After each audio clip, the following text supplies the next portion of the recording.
নমস্কার, সবাইকে স্বাগত। আজকে আমরা এই ভিডিওতে আলোচনা করব আগামী সপ্তাহে নিফটি এবং ব্যাংক নিফটি কেমন যেতে পারে, পাশাপাশি ভারতীয় মার্কেট এবং গ্লোবাল মার্কেটের একটু ভিউ দেখব যে আগামী সপ্তাহে কী সম্ভাবনা হতে পারে।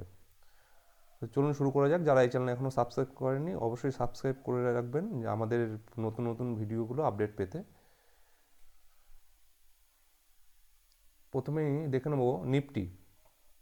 নিফটি গতকাল লাস্ট শুক্রবার বন্ধ হয়েছিল। দেখুন একদম রেঞ্জ, এর আগে আমি যে ভিডিওতে আমি শেয়ার করেছিলাম যে সাপোর্ট জোনটা, রেজিস্ট্যান্স জোন 25,300 সামথিং, সেখানে কিন্তু নিফটি ক্লোজ দিয়েছে 356তে ক্লোজ দিয়েছে।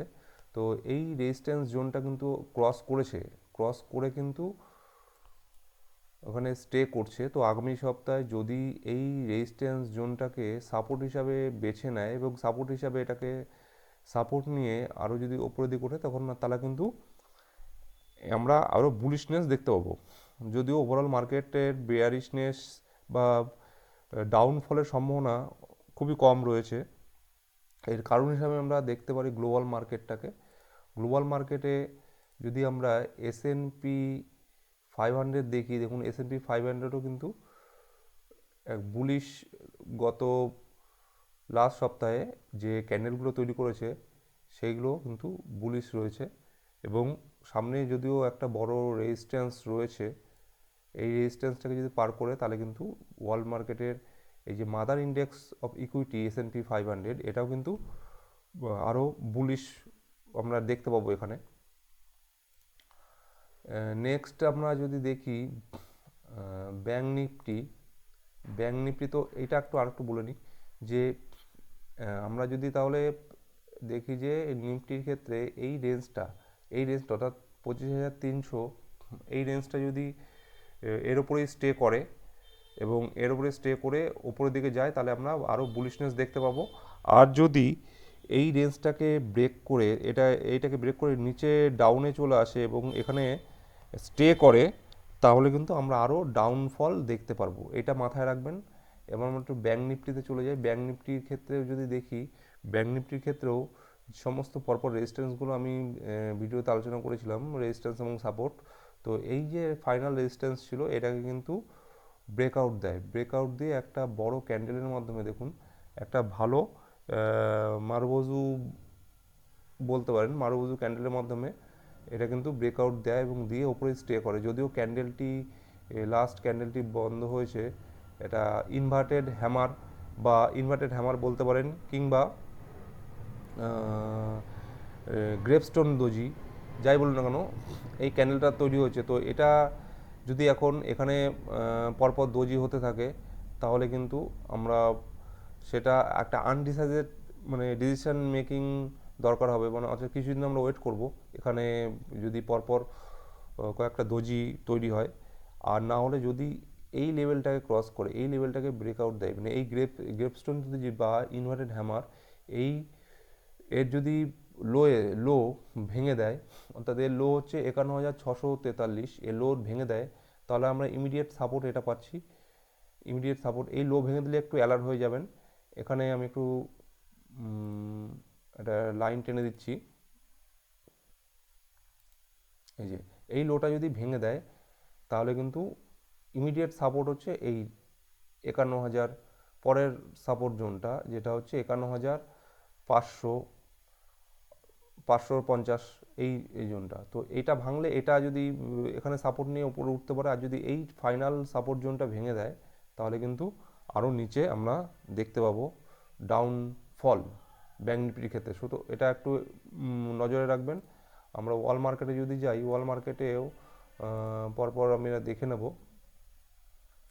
দেখুন ন্যাসড্যাকও কিন্তু একটা রেজিস্ট্যান্স লেভেলে আছে। এটা এই লেভেলটাকে যদি ওপরে ব্রেকডাউন দেয়, তাহলে ব্রেকআউট দেয়, তাহলে কিন্তু আমরা আরও ওপরের দিকে আমরা দেখতে পাবো। আর নেক্সট দেখবো ডাউজোনটা কিন্তু এখনও বেয়ারিশ মুডেই রয়েছে। এর একটা ফাইনাল সাপোর্ট জোন আছে এখানে। নেক্সট আমরা রাসেলটাকে দেখে নেবো। রাসেল বেয়ারিশ নয়, বুলিশ রয়েছে। রাসেলের ভালো ক্যান্ডেল তৈরি হয়েছে। এই দেখুন ক্যান্ডেলটা, ক্যান্ডেল স্টিক নিয়ে যারা পড়াশোনা করেছেন জানেন ক্যান্ডেল স্টিক প্যাটার্নগুলো। এই যে প্যাটার্ন দেখুন কি সুন্দর প্যাটার্ন তৈরি করেছে। প্যাটার্নগুলোকে ব্রেকআউট দিয়ে ওপরের দিকে উঠছে রাসেল। ডলার জোনটাকে আমরা ডলার ইন্ডেক্সটাকে দেখে নেবো। ডলার ইন্ডেক্সটা রেঞ্জের মধ্যে রয়েছে। দেখুন একটু বড় করে দেখাই। ডলার ইন্ডেক্সটা কিন্তু রেঞ্জের মধ্যে রয়েছে, রেঞ্জের মধ্যে এর মুভমেন্ট করছে।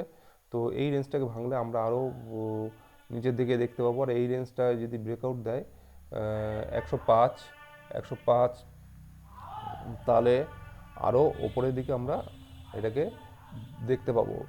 আর যদি নিচে মোটামুটি 100.73 পয়েন্ট আছে, এটা যদি ব্রেকডাউন দেয় তাহলে আমরা আরও এই লেভেলটা কিন্তু আমরা দেখতে পারি 99। এটা আমি একটু সরি আমার হ্যাঁ, এই লেভেলটাকে আমরা কিন্তু দেখতে পাবো। তো ডলার যদি এটাকে ব্রেকডাউন দেয় এবং নিচে চলে আসে তাহলে কিন্তু আমরা ইকুইটি মার্কেট আমরা কিন্তু প্লাস পয়েন্ট আমাদের ক্ষেত্রে। ডলার উইক হলে ইকুইটি মার্কেটের ক্ষেত্রে এটা আমাদের প্লাস পয়েন্ট হবে, মানে ইকুইটি মার্কেট স্ট্রং হয়। ডলার উইক হলে ইকুইটি মার্কেট স্ট্রং হয় ন্যাচারালি। আমরা ভিক্সটাকে দেখে নেব। প্রথমে ইন্ডিয়ান ভিক্সে যাই, যেটা ভোলাটিলিটি ইন্ডেক্স, মানে মার্কেট কেমন ভোলাটিলিটি আছে সেটা একটা ইন্ডিকেশন দেয়। তো ইন্ডিয়ান যে ভিক্স রয়েছে সেটা একটা রেঞ্জের মধ্যে ছিল, কিন্তু সেটা কিন্তু ব্রেকডাউন দেয় লাস্ট কাল পরশু, যে শুক্রবার এবং তার আগে কিন্তু এটা কিন্তু ব্রেকডাউন দেয়। এটা কিন্তু একটা গুড সাইন ইকুইটি মার্কেট বা ইন্ডিয়ান মার্কেটের ক্ষেত্রে, যে ভলাটিলিটি লো হচ্ছে, তার মানে আমাদের বুলিশনেসটা আমরা কিন্তু দেখতে পারি। এবং পাশাপাশি যদি আমরা ওয়ার্ল্ড মার্কেটের ভিক্সটা একটু দেখে নিই, ওয়ার্ল্ড মার্কেটের ভিক্সটা যদি দেখে নিই, এটাও কিন্তু দেখুন এটা একটা এটাও একটা রেঞ্জের মধ্যে রয়েছে। এটাকে আমি যদি ক্যান্ডেল লাইন চার্টের মধ্যে দেখাই, দেখুন এটা একটা রেঞ্জের মধ্যে কিন্তু রয়েছে। লাস্ট যেটা শো করছে সেটা কিন্তু রেঞ্জের মধ্যে রয়েছে। দেখুন একটা রেঞ্জ মানে সাইড ওয়েজ রয়েছে, মানে ভোলাটিলিটি কিন্তু এখন একটা বাড়ছেও না কমছেও না। সুতরাং আগামী সপ্তাহে যদি মার্কেটের মুভমেন্ট, ওয়ার্ল্ড মার্কেট তো প্লাস রয়েছে, অর্থাৎ পজিটিভ রয়েছে ওয়ার্ল্ড মার্কেটের ক্ষেত্রে, এবং সেক্ষেত্রে আমরা যদি দেখি যে নিফটির ক্ষেত্রেও যদি এখান থেকে স্টে করে উপরের দিকে ওঠে তাহলে কিন্তু আমরা আরও আপ মুভ আমরা দেখতে পাবো। যেহেতু এখনও বর্তমানে নিফটি অল টাইম হাই রয়েছে, আমরা যদি মান্থলি চার্টটা একটু দেখে নিই, দেখুন নিফটির ক্ষেত্রে এখনও কিন্তু অল টাইম হাই রয়েছে এবং বুলিশনেস কিন্তু রয়েছে। সুতরাং আমি এগুলোকে একটু রিমুভ করে দিই, একটু সরিয়ে দিচ্ছি ক্যান্ডেলটাকে দেখার জন্য। মান্থলি ক্যান্ডেল, যে মান্থলি ক্যান্ডেলটা দেখুন, মান্থলি ক্যান্ডেলটা কিন্তু একটা এর আগের মাসেও একটা মান্থলি ক্যান্ডেল এটা এরম দিয়েছে, ইনভার্টেড হ্যামার বা গ্রেপস্টোন দোজি, এবং এই মাসেও যে ক্যান্ডেলটা তৈরি হচ্ছে। তো সুতরাং দেখা যাক যে কোন দিকে মুভ হয়। মান্থলি ক্যান্ডেলটা যদিও লং টার্মের ক্ষেত্রে বলা যেতে পারে। তো এক্ষেত্রে দেখুন আমি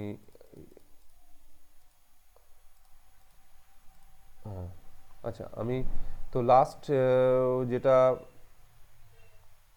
আমাদের টার্গেট থাকবে যে এই সাপোর্ট জোনটা যদি ভেঙে দেয় তাহলে নিফটি নিচে আসবে, আর যদি এটাকে ব্রেকআউট এখানে স্টে করে একদিন স্টে করে যদি এই লেভেলটাকে ক্রস করে, এই ক্যান্ডেলের হাই অর্থাৎ 25,400 450, তাহলে কিন্তু আমরা আরও পজিটিভ দিক আমরা দেখতে পারবো নিফটির ক্ষেত্রে, পাশাপাশি ব্যাঙ্ক নিফটির ক্ষেত্রেও। তো মোটামুটি একটা আলোচনা করলাম। আমাদের যদি এই চ্যানেলটি ভিডিওগুলো ভালো লাগে চ্যানেলের, তাহলে অবশ্যই সাবস্ক্রাইব করুন, শেয়ার করুন, লাইক করুন।